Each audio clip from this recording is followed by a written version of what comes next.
weakness. Do I have weakness? I am nothing but weakness. I'm not naturally strong or fast or flexible. I'm certainly not the smartest person in the world. I get emotional over stupid things. I eat the wrong foods. I don't sleep enough. I procrastinate and I waste time. I care too much about meaningless things and not enough about important things. My ego is too big. My mind is too small, often trapped inside itself. Now, all that being said, I have to say, a person's strength is often their biggest weakness, but their weaknesses can become strengths. Success, guys, a very, very lonely road, man. Along that road, you're not going to see too many friends. You see your shadow most often. You got to trust in the heart of hearts. Decide what you're doing, what you believe in is worthy cause to win the fight. I wish I could tell you you're tired, go take a break. I wish I could tell you tired, rest for a year. I wish I could tell you that it's going to get easier. I wish I could tell you it's going to get easier. I wish I could tell you that if you just keep going, it's going to get lighter. I dare you to take a stand today to say no more. I will no longer accept this for my life. I dare you to take action today. I dare you to write your goals down and get someone to hold you accountable. I dare you to hold yourself accountable. I dare you to give up everything that is keeping you from your dream, to say no to all the negative influences. I dare you to pick up a book instead of a drink. I dare you to work harder than you think you did yesterday. I dare you to prove them wrong. I dare you to prove yourself right. I dare you to stand up as a man or as a strong woman, as whoever you are, and declare that you are going to claim a bigger and better life for yourself. When you get to the point where enough is enough, when you get to the point where it hurt real bad, when you get to the point when it's over, when they're tired, when they're frustrated, when they're ready to give up, when they spent their last dime, that's when they get started. But what you cannot do is you cannot quit during the process. You cannot give up because it ain't what you see. You cannot give up. Pain is there to make you better. Without struggle, there can be no victory. And let me tell you, when you've been through pain, when you've fought for where you are, you ain't gonna let anyone take away what you got. When you've earned it and paid your dues and suffered and failed, been hurt, been down, and you get back up, when pain and struggle comes to face you again, you look it in the face and stand it down. Because you've been through too much. You're too strong now. Everything that has happened to you up until this point has made you who you are. And it will continue to mold you into who you will be. How do you overcome the suffering of life? Be a better person. That's how you do it. Well, that's hard. It takes responsibility.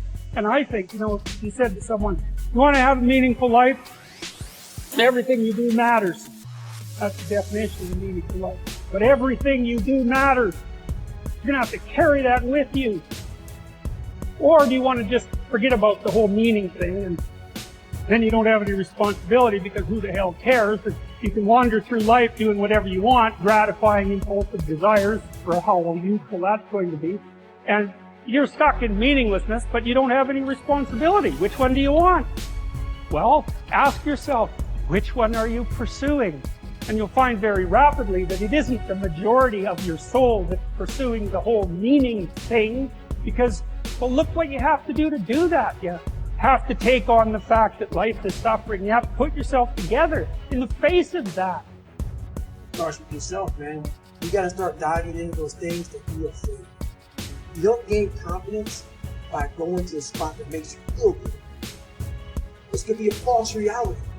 When the second life gives you that challenge, all you want to do is go back to what makes you confidence or what gave you confidence. Is that happy spot?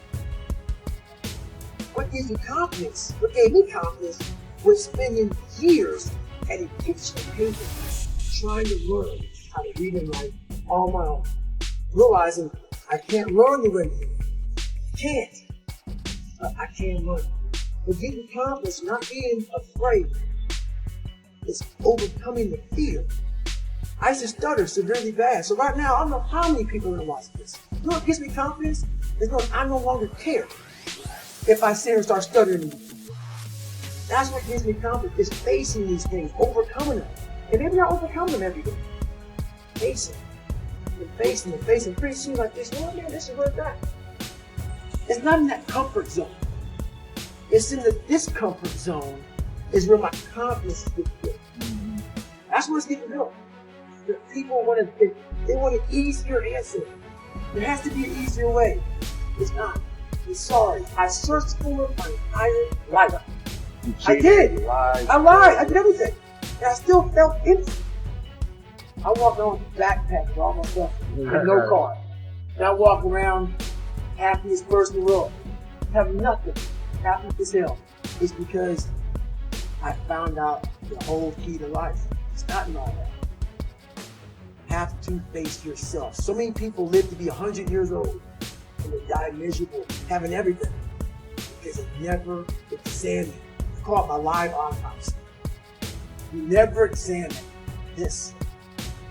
Happiness, peace, enlightenment, it's all up here, man. It's all up here. And when I start talking like this to a man, no, it's the truth, man. It's all up here. You just gotta go and face it. And that's the hard part. Attitude is a reflection, a result of a person's will. It is incalculably powerful. It can bring about marvelous results for us, but we need to train it patiently, day by day.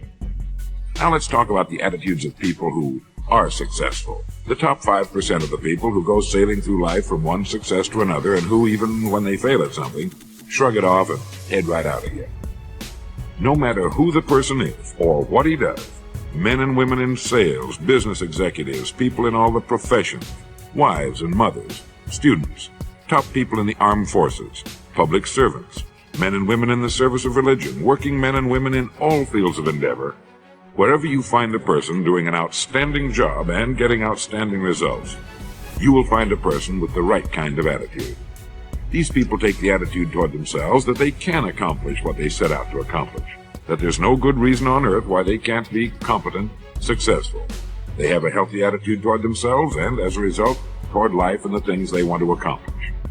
And because of this, they achieve some remarkable things, and they come to be called successful, outstanding, brilliant, lucky, and a lot of other things. They're quite frequently no more brilliant or outstanding than the majority of the people by whom they're surrounded. But they did develop the right attitude, and they found their accomplishments not too difficult, and many times surprisingly easy, simply because it seems that so few are really trying, really believe in themselves. Successful people come in all shapes and sizes and in widely varying degrees of intelligence, background, and so on. But they all have one thing in common.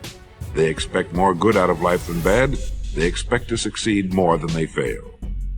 If you want something worthwhile, take the attitude that there are a lot more reasons why you can have it than there are that you cannot, and set out to earn it. Go after it, work at it, ask for it, and 9 times out of 10, you will get it. Our environment is really a mirror of our mental attitude. If we don't like our environment, we have to change our attitude first.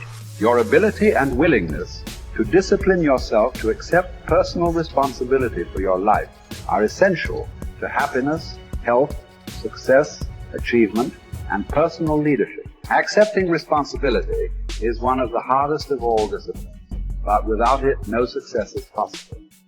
The failure to accept responsibility and the attempt to foist responsibility for things in your life that make you unhappy onto other people, institutions, and situations completely distort cause and effect, undermine your character, weaken your resolve, and diminish your humanity. They lead to making endless excuses. There is a direct relationship between the acceptance of responsibility and the amount of personal control you feel you have over your life. This means that the more you accept responsibility, the greater sense of control you experience. There is also a direct relationship between the amount of control you feel you have and how positive you feel. The more you feel that you have a high sense of control in the important areas of your life, the more positive and happy you are in everything you do. When you accept responsibility, you feel strong, powerful, and purposeful. Accepting responsibility eliminates the negative emotions that rob you of happiness and contentment.